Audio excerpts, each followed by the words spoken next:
Hello my dear students, welcome back to learn easily channel. ಈ ಒಂದು ವಿಡಿಯೋದಲ್ಲಿ ನಾವು ಲಾರ್ಡ್ ಕ್ರೋಮರ್ ರವರು ಬರೆದಿರತಕ್ಕಂತಹ ಅವರ್ ಸ್ಟ್ರೇಂಜ್ ಲಿಂಗೋ ಈ ಒಂದು ಪದ್ಯದ ಕನ್ನಡದ ಸರಳವಾದಂತಹ ಸಾರಾಂಶ ಲೈನ್ ಬೈ ಲೈನ್ ಎಕ್ಸ್ಪ್ಲನೇಷನ್ ಅನ್ನು ಕಲಿಯೋಣ. ಇಲ್ಲಿ ಅವರ್ ಸ್ಟ್ರೇಂಜ್ ಲಿಂಗೋ ಅಂದರೆ ಭಾಷೆ, ನಮ್ಮ ವಿಚಿತ್ರವಾದ ಭಾಷೆ. ಇಲ್ಲಿ ಲಾರ್ಡ್ ಕ್ರೋಮರ್ ರವರು ಇಂಗ್ಲಿಷ್ ಭಾಷೆಯಲ್ಲಿನ ಉಚ್ಚಾರಣೆ ಮತ್ತು ಅದರ ಒಂದು ಅಕ್ಷರಗಳ ಕಾಗುಣಿತದ ನಡುವಿನ ಒಂದು ಸಾಮ್ಯತೆಯ ಕೊರತೆಯನ್ನು ಹಾಸ್ಯಮಯವಾಗಿ ಇಲ್ಲಿ ಈ ಒಂದು ಪದ್ಯದಲ್ಲಿ ತಿಳಿಸಿದ್ದಾರೆ. ಅಂದರೆ ಇಂಗ್ಲಿಷ್ ಭಾಷೆಯಲ್ಲಿ ನಾವು ಪದಗಳನ್ನು ಯಾವ ರೀತಿ ಓದ್ತೇವೆ, ಅವುಗಳ ಉಚ್ಚಾರಣೆ ಮತ್ತು ಅವುಗಳು ಇರ್ತಕ್ಕಂತಹ ಒಂದು ಪ್ಯಾಟ್ರನ್ ಬೇರೆ ಇರುತ್ತೆ. ಅವುಗಳ ನಡುವಿನ ವ್ಯತ್ಯಾಸದ ಬಗ್ಗೆ ಹೇಳ್ತಾರೆ. ಅಂದರೆ ಫಾರ್ ಎಕ್ಸಾಂಪಲ್ ಹೇಳಬೇಕಾದ್ರೆ DO ಅಂತ ಓದ್ತೀವಿ, SOನ ಸೋ ಅಂತ ಓದ್ತೀವಿ. ಆದರೆ ಎರಡು ಸಹ ಕಾಗುಣಿತದಲ್ಲಿ DO ಅನ್ಬೇಕಾದ್ರೆ SOನು ಕೂಡ ನಾವು ಸು ಅನ್ಬೇಕು, ಆದರೆ ಸೋ ಅಂತೀವಿ. ಈ ರೀತಿ ವಿಚಿತ್ರವಾಗಿದೆ ನಮ್ಮ ಭಾಷೆ ಅಂತ ಇಲ್ಲಿ ಒಂದು ಹ್ಯೂಮರಸ್, ಒಂದು ಹಾಸ್ಯಾಸ್ಪದವಾಗಿ ಆ ಒಂದು ಭಾಷೆಯ ಬಗ್ಗೆ ತಿಳಿಸ್ತಾ ಹೋಗಿದ್ದಾರೆ. ಬನ್ನಿ ಯಾವ ರೀತಿ ಲಾರ್ಡ್ ಕ್ರೋಮರ್ ಅವರು ಅವರ್ ಸ್ಟ್ರೇಂಜ್ ಲಿಂಗೋನಲ್ಲಿ ಇಂಗ್ಲೀಷ್ನಲ್ಲಿರ್ತಕ್ಕಂಥ ಪದಗಳ ಬಗ್ಗೆ ಮಾತಾಡಿದ್ದಾರೆ ಅನ್ನೋದನ್ನು ಡಿಸ್ಕಸ್ ಮಾಡ್ತಾ ಹೋಗೋಣ. ಇಲ್ಲಿ ಮೊದಲಿಗೆ ಹೇಳ್ತಾರೆ, when in the English tongue we speak, why is break not rhymed with freak.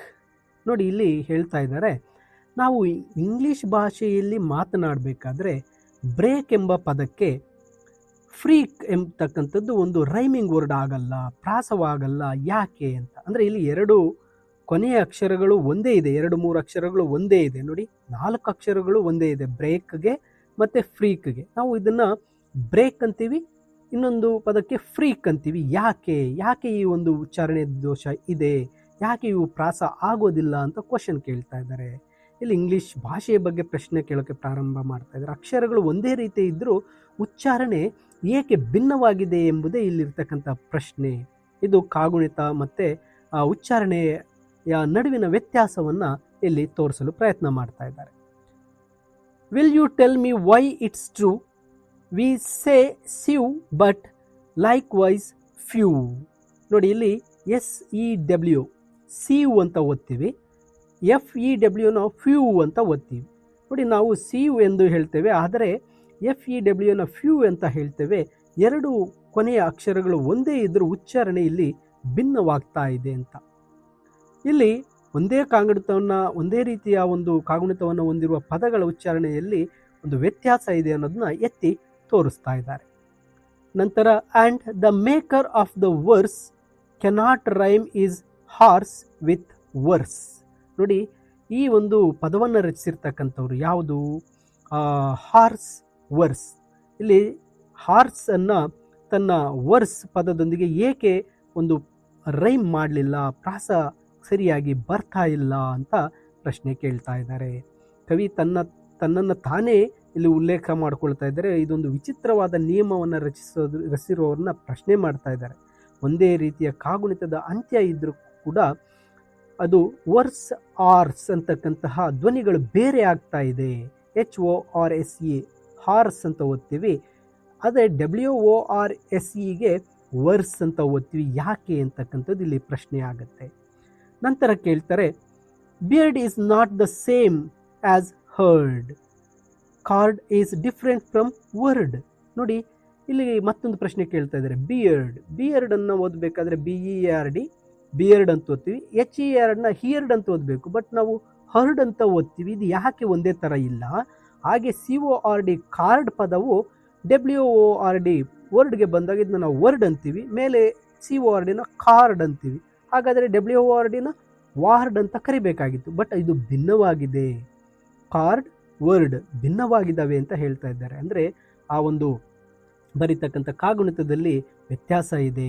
ಇಲ್ಲಿ ಇಯರನ್ನು ನಾವು ಹರ್ಡನ್ನು EARD ಒಂದು ಹತ್ರ BERD ಅಂತೀವಿ, ಇನ್ನೊಂದು ಹತ್ರ ಹರ್ಡ್ ಅಂತೀವಿ. ಹಾಗೆ ORDಗೆ ಒಂದು ಹತ್ರ ಕಾರ್ಡ್ ಅಂತೀವಿ, ಇನ್ನೊಂದು ಹತ್ರ ವರ್ಡ್ ಅಂತ ಹೇಳ್ತೀವಿ. ಈ ರೀತಿ ಭಿನ್ನವಾಗಿದ್ದಾವೆ ಅಂತ ಹೇಳ್ತಾರೆ. ನಂತರ ಅವರು ಇನ್ನೊಂದು ಉದಾಹರಣೆಯನ್ನು ಹೇಳ್ತಾರೆ. Cow is cow but low is low, shoe is never rhymed with foe. ನೋಡಿ, ಇಲ್ಲಿ ಕೇಳ್ತಾ ಇದ್ದಾರೆ, ಕೌ ಎಂಬ ಪದವು ಕೌ ಆಗಿದೆ, ಆದರೆ LOW ಲೋ ಎಂಬ ಪದವು ಲೋ ಆಗಿಬಿಟ್ಟಿದೆ. SHOE ಶೂ ಪದಕ್ಕೆ FOE ಫೋ ಪದದೊಂದಿಗೆ ಯಾವುದೇ ರೀತಿ ಕೂಡ ರೈಮಿಂಗೇ ಇಲ್ಲ. ಅಕ್ಷರಗಳು, ಕೊನೆಯ ಅಕ್ಷರಗಳು ಒಂದೇ ಇದ್ದರೂ ಉಚ್ಚಾರಣೆ ಬೇರೆ ಬೇರೆ ಆಗ್ತಾ ಇದೆ ಅಂತ. OW ಅಕ್ಷರಗಳ ಗುಂಪು ಮತ್ತೆ ವಿಭಿನ್ನ ಬೇರೆಯ ಉಚ್ಚಾರಣೆ ಹೊಂದಿದೆ.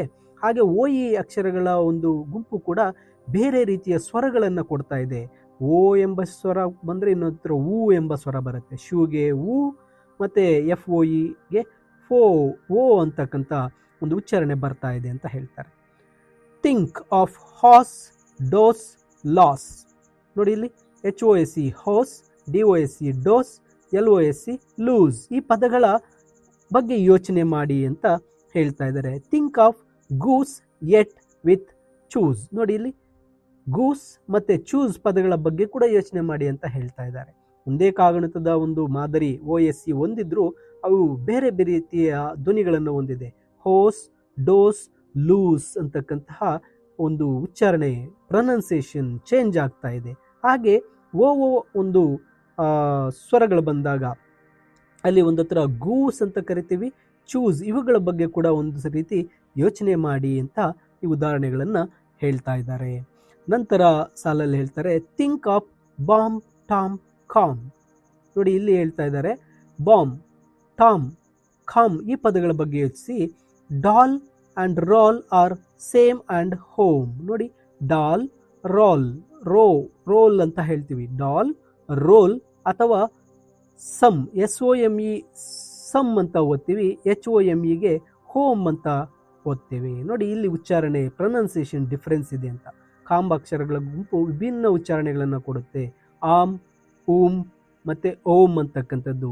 ಬಾಂಬ್, ಟಾಮ್, ಕಾಂಬ್ ಅಂತಕ್ಕಂಥ ಒಂದು ಪ್ರೊನೌನ್ಸಿಯೇಷನ್ ಡಿಫ್ರೆಂಟ್ ಆಗಿ ಬರ್ತಾ ಇರುತ್ತೆ. ಹಾಗೆ ಇಲ್ಲಿ OLL ಬಂದಾಗ ಡಾಲ್, ರಾಲ್, ಸಮ್, ಹೋಮ್. ನೋಡಿ ಬೇರೆ ಬೇರೆಯ ಉಚ್ಚಾರಣೆಗಳು ಇಲ್ಲಿ ಬರ್ತಾ ಇದೆ. ಇಲ್ಲಿ ರೈಮಿಂಗ್ಸ್ ಅನ್ನೋದೇ ಸರಿಯಾಗಿಲ್ಲ.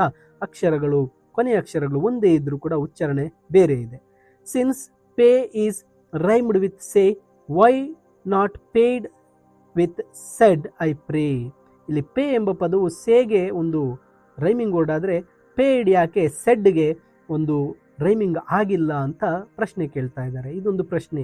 AY ಬಂದಾಗ ನಾವು ಎ ಅಂತ ಹೇಳ್ತೀವಿ, ಆದರೆ AID ಬಂದಾಗ ಒಂದು ಕಡೆ ಪೇಯ್ಡ್ ಅಂತ ಹೇಳ್ತೀವಿ, ಇನ್ನೊಂದು ಕಡೆ ಸೆಡ್ ಅಂತ ಹೇಳ್ತೀವಿ. ಈ ರೀತಿ ಆ ಪ್ರಾಸಗಳು ಹೊಂದಾಣಿಕೆ ಆಗ್ತಾ ಇಲ್ಲ ಅಂತ ಹೇಳ್ತಾರೆ. Can all be well even though I write that weight rhymes not with height. ಇಲ್ಲಿ ಹೇಳ್ತಾರೆ ನಾನು ಬರೆದ್ರೆ ಎಲ್ಲವೂ ಸರಿಯಾಗೇ ಇದೆ, ಆದರೆ ವೆಯ್ಟ್ ಅಂತಕ್ಕಂಥದ್ದು ಹೈಟ್ಗೆ ಒಂದು ರೀತಿ ರೈಮಿಂಗ್ಗೆ ಬರ್ತಾ ಇಲ್ವಲ್ಲ. ನೋಡಿ ಕೊನೆಯ ಅಕ್ಷರಗಳೆಲ್ಲ ಸಹ ಸೇಮ್ ಇದ್ರೂ ಕೂಡ ಬೇರೆ ರೀತಿ ಪ್ರೊನೌನ್ಸಿಯೇಷನ್ ಬರ್ತಾ ಇದೆ. ಕಾಗುಣಿತದಲ್ಲಿನ ವ್ಯತ್ಯಾಸಗಳನ್ನು ಮತ್ತಷ್ಟು ಇಲ್ಲಿ ಎತ್ತಿ ತೋರಿಸ್ತಾ ಇದ್ದಾರೆ. ನಂತರ ಹೇಳ್ತಾರೆ think of blood, food and good. ನೋಡಿ ಬ್ಲಡ್, ಫುಡ್ ಆ್ಯಂಡ್ ಗುಡ್ ಇಲ್ಲಿ ಕೂಡ ವ್ಯತ್ಯಾಸಗಳಿದೆ. Mould is not pronounced like could. ಇಲ್ಲಿ ಮೌಲ್ಡ್ ಎಂಬ ಪದವನ್ನು ನಾವು ಕುಡ್ ಪದದಂತೆ ಯಾರೂ ಸಹ ಒಂದು ಪ್ರೊನೌನ್ಸಿಯೇಷನನ್ನು ಮಾಡ್ತಾ ಇಲ್ಲ, ಅದನ್ನು ಸರಿಯಾಗಿ ಉಚ್ಚಾರಣೆ ಮಾಡ್ತಾ ಇಲ್ಲ ಅಂತಕ್ಕಂಥದ್ದನ್ನ. ಇಲ್ಲಿ OODಗೂ ಕೂಡ ಬೇರೆ ಉತ್ತರ ಒಂದು ಪ್ರೊನೌನ್ಸಿಯೇಷನ್ ಬರ್ತಾ ಇದೆ. OOD ಒಂದು ಕಡೆ ನಾವು ಬ್ಲಡ್ ಅಂತ ಓದ್ತೀವಿ, ಇನ್ನೊಂದು ಕಡೆ ಫುಡ್ ಅಂತೀವಿ, ಇನ್ನೊಂದು ಕಡೆ ಗುಡ್ ಅಂತೇಳಿ ಓದ್ತೇವೆ. ಬೇರೆ ಕಡೆ ಬೇರೆ ಬೇರೆ ಥರ ಇದೆ. ಹಾಗೆ MOULD ಮೋಲ್ಡ್ ಅಂತ ಒಂದು ಕಡೆ ಓದಿದ್ರೆ COULDನ ನಾವು ಕೌಲ್ಡ್ ಅಂತ ಓದೋಲ್ಲ, ಕುಡ್ ಅಂತ ಓದ್ತೀವಿ. ಈ ಉಚ್ಚಾರಣೆಯ ದೋಷಗಳಿದೆ, ಪ್ರೊನೌನ್ಸಿಯೇಷನ್ ಡಿಫ್ರೆನ್ಸ್ ಇದೆ ಅಂತ ಹೇಳ್ತಾರೆ. Where for done but gone and lawn, is there any reason known. Done, gone, lone ಇವು ಕೂಡ ಉಚ್ಚಾರಣೆಯಲ್ಲಿ ಪ್ರೊನೌನ್ಸಿಯೇಷನಲ್ಲಿ ಡಿಫ್ರೆನ್ಸ್ ಬರ್ತಾ ಇದೆ. ಇದಕ್ಕೆ ಕಾರಣ ಏನಿರಬಹುದು ಅಂತ ಕೇಳ್ತಾರೆ. Slumber and lumber are still a match but not with plumber, what's the catch. ನೋಡಿ ಇಲ್ಲಿ ಸ್ಲಂಬರ್, ಲಂಬರ್ ಪ್ರಾಸವಾಗಿದೆ, ಆದರೆ ಇವುಗಳನ್ನು ಪ್ಲಂಬರ್ ಜೊತೆ ನಾವು ರೈಮಿಂಗ್ ಮಾಡೋಕ್ಕೆ ಆಗಲ್ಲ. ಇಲ್ಲಿ ಏನೋ ಸಮಸ್ಯೆ ಇದೆ, ಇಲ್ಲಿ ಸರಿಯಾದಂತಹ ಉಚ್ಚಾರಣೆ ಬರ್ತಾ ಇಲ್ಲ. ಇದು ಯಾಕೆ ವಿಭಿನ್ನವಾಗಿದೆ, ಇಂಗ್ಲೀಷ್ನ ಒಂದು ಪ್ರೊನೌನ್ಸಿಯೇಷನ್ ಯಾಕೆ ಇಲ್ಲಿ ಮತ್ತೆ ಚೇಂಜ್ ಆಗ್ತಾ ಇದೆ ಅಂತ ಹೇಳ್ತಾರೆ. ಕೊನೆಗೆ ಬಂದಾಗ to sum up all it seems to me sound and letters don't agree. ಇವೆಲ್ಲವನ್ನ ನೋಡಿದ್ರೆ ಸಮ್ ಅಪ್ ಆಲ್ ಮೇಲೆ ಹೇಳಿರ್ತಕ್ಕಂಥ ಎಲ್ಲವನ್ನು ನಾನು ಒಗ್ಗೂಡಿಸಿ ಒಂದು ಸಮರಿಯನ್ನು ನೋಡಿದ್ರೆ ನನಗೆ ಹೀಗೆ ಅನಿಸುತ್ತೆ, ಶಬ್ದ ಮತ್ತು ಅಕ್ಷರಗಳು ಹೊಂದಾಣಿಕೆ ಆಗೋದೇ ಇಲ್ಲ.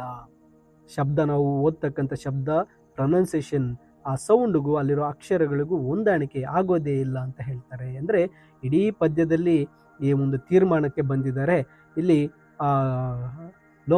ಕ್ರೋಮರ್ ಅವರು ಹೇಳ್ತಾ ಇರ್ತಕ್ಕಂಥದ್ದು ಇಂಗ್ಲಿಷ್ ಭಾಷೆಯಲ್ಲಿ ಪದದ ಉಚ್ಚಾರಣೆ ಮತ್ತು ಅದರ ಕಾಗುಣಿತದ ನಡುವಿನ ಯಾವುದೇ ರೀತಿಯ ಒಂದು ಸಂಬಂಧ ಇರೋದೇ ಇಲ್ಲ ಅಂತ. ಅರ್ಥ ಆಗ್ತಾ ಇದೆಯಲ್ವಾ? ನೋಡಿ, ಇಲ್ಲಿ ಲಾರ್ಡ್ ಕ್ರೋಮರ್ ಅವರು ಹೇಳ್ತಾ ಇರ್ತಕ್ಕಂಥದ್ದು ಇಂಗ್ಲೀಷ್ನಲ್ಲಿ ಆ ಒಂದು ಪದಗಳ ಉಚ್ಚಾರಣೆಗೂ ಆ ಒಂದು ಪದಗಳ ಕಾಗುಣಿತದ ನಡುವೆ ಯಾವುದೇ ರೀತಿ ಸಂಬಂಧ ಇರಲ್ಲ. ಆ ಅಕ್ಷರಗಳೇ ಬೇರೆ, ನಮ್ಮ ಉಚ್ಚಾರಣೆನೇ ಬೇರೆ.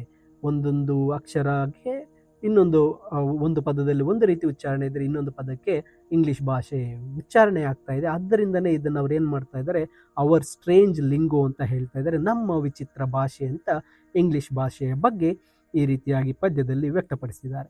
ಮೈ ಡಿಯರ್ ಸ್ಟೂಡೆಂಟ್ಸ್, ಈ ಒಂದು ಇಂಗ್ಲೀಷ್ನ ಎಕ್ಸ್ಪ್ಲನೇಷನ್ ಸಮರಿಯೊಂದಿಗೆ ಕನ್ನಡದ ಇಂಗ್ಲೀಷ್ನ ಒಂದು ಸಮರಿಯ PDF ಈ ವಿಡಿಯೋದ ಡಿಸ್ಕ್ರಿಪ್ಷನ್ನಲ್ಲಿ ನಿಮಗೆ ಸಿಗುತ್ತೆ. ಡೌನ್ಲೋಡ್ ಮಾಡ್ಕೊಳ್ಳಿ. ಹಾಗೆ ನಿಮ್ಮ ಸ್ನೇಹಿತರಿಗೂ ಸಹ ವಿಡಿಯೋನ ಶೇರ್ ಮಾಡಿ, ಸಬ್ಸ್ಕ್ರೈಬ್ ಮಾಡ್ಕೊಳ್ಳೋದಕ್ಕೆ ತಿಳಿಸಿ ಅಂತ ಹೇಳ್ತಾ, thank you for watching this video.